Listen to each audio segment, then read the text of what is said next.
तो दोस्तों आज हम लोग बात करने वाले हैं एसबीआई म्यूचुअल फंड के बारे में। देखिए, हर म्यूचुअल फंड का अपना स्टाइल होता है इन्वेस्टिंग का, और एसबीआई म्यूचुअल फंड हाउस की अगर हम बात करते हैं तो ये कंपैरेटिवली थोड़ा सा सेफ इन्वेस्टमेंट करने वाले म्यूचुअल फंड में से एक फंड माना गया है हमेशा से।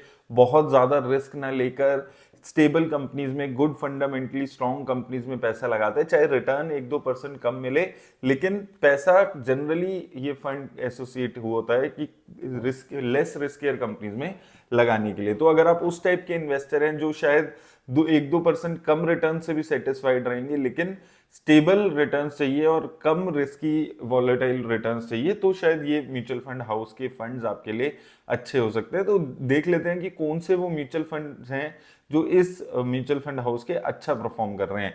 अब सबसे पहले ब्रीफली आपको इस म्यूचुअल फंड के हाउस के बारे में यहाँ पर बात कर लेते हैं। तो ये म्यूचुअल फंड हाउस काफी पुराना म्यूचुअल फंड हाउस है। 1987 में ये म्यूचुअल फंड हाउस शुरू हो गया था, और यहाँ पर एएमसी अगर आप देखते हैं 2011 में ये अमुंडी एसेट मैनेजमेंट कंपनी के साथ इनका जॉइंट वेंचर बना था, जिसमें एसबीआई म्यूचुअल फंड भी यहाँ पर चला था।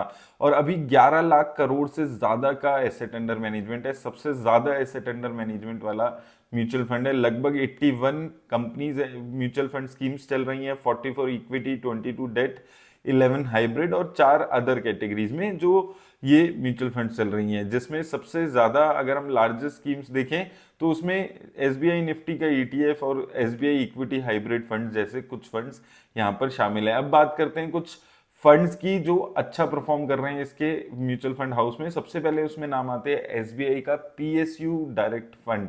तो पीएसयू फंड में इसने काफी अच्छा परफॉर्मेंस दिखाया था। 5500 करोड़ के आसपास का एसेट अंडर मैनेजमेंट है।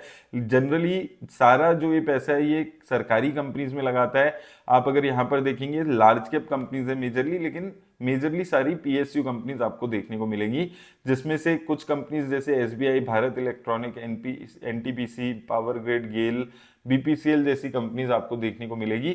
और ये म्यूचुअल फंड हाउस ने स्पेसिफिकली पिछले 1-1.5 साल पहले काफी अच्छा जबरदस्त परफॉर्मेंस दिखाया था। अभी आप देखेंगे 1 साल में निल रिटर्न्स है, लेकिन 3 साल और 5 साल की रिटर्न्स अगर आप देखेंगे तो एक जबरदस्त रिटर्न्स इसने जनरेट की थी।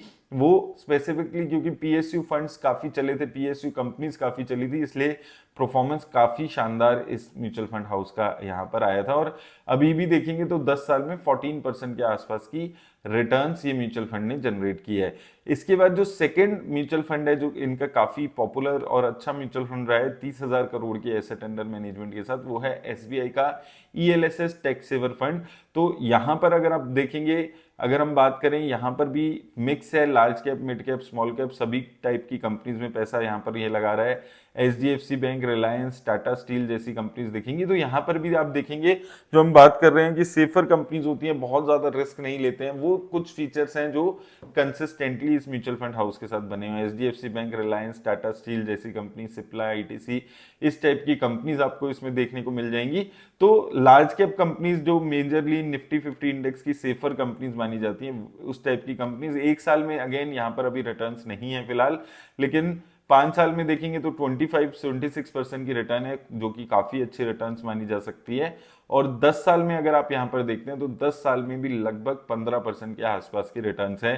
7 ईयर्स में 19% की रिटर्न्स है। तो 1 साल की अंडर परफॉर्मेंस के बाद भी यहाँ पर 15% तक की रिटर्न्स 10 सालों के पीरियड में देखने को मिल रही है इन म्यूचुअल फंड्स में।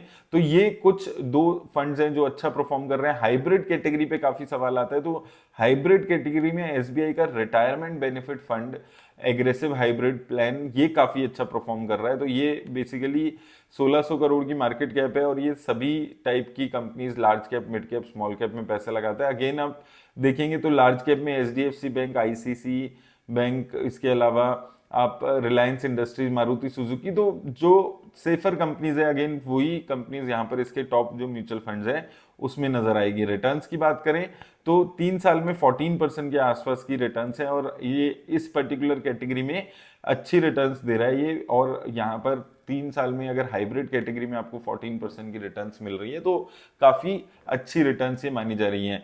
इससे पहले इनका जो सबसे पॉपुलर फंड हुआ करता था, हालांकि आजकल काफी अंडर परफॉर्म कर रहा है, वो एसबीआई का स्मॉल कैप फंड था। 35,000 करोड़ के आप देखेंगे एसेट अंडर मैनेजमेंट है। और रिटर्न्स की बात करें तो यहां पर अभी काफी खराब रिटर्न्स चल रही हैं। ये फंड था जो आज से 2-3 साल पहले काफी पॉपुलर फंड हुआ करता था। एक साल में आप देखेंगे -10% की रिटर्न है। तो ये जो मार्केट के गिरावट आई है, इस गिरावट में कुछ ज्यादा ही डाउनसाइड ये फंड चला गया। जनरली डाउनसाइड प्रोटेक्शन अच्छी मानी जा रही थी इस फंड की, लेकिन अभी फिलहाल काफी खराब परफॉर्मेंस इस फंड की रही है। 5 साल में 25% की रिटर्न है, अगेन 10 साल में अभी भी 19% की रिटर्न दे रहा है। लेकिन पिछले 2-3 साल में अगर आप देखेंगे, एक साल तो चलो छोड़ दो, सबकी ही खराब रिटर्न है, लेकिन 3 साल में भी 21% की रिटर्न सिर्फ ये फंड जनरेट कर पाया, जबकि जो कैटेगरी एवरेज है वो 21% की रिटर्न है। तो हिस्टोरिकली आप देखेंगे तो एसबीआई का स्मॉल कैप फंड काफी पॉपुलर फंड था, लेकिन 3 साल से इन्वेस्टर्स को थोड़ा सा खराब परफॉर्मेंस देते हुए नजर आ रहा है। तो कुछ ये फंड्स हैं दोस्तों जो कि इस कैटेगरी में अच्छा परफॉर्म कर रहे हैं। और एसबीआई म्यूचुअल फंड में ही अगर आप पैसा लगाने के बारे में सोच रहे हैं, अगर आप उस टाइप के इन्वेस्टर हैं, तो ये 3 फंड है जो कि एसबीआई के म्यूचुअल फंड्स में सबसे अच्छी लॉन्ग टर्म में 5 साल 10 साल में परफॉर्मेंस दे रहे हैं। कुछ रिस्क अगर आप कम लेना चाह रहे हैं और आप ओके हैं 2-4% की कम रिटर्न से, तो शायद SBI small mutual fund house आपके लिए एक अच्छी ऑप्शन हो सकता है। उम्मीद करता हूं आपको हेल्प मिलेगी इस वीडियो से। धन्यवाद।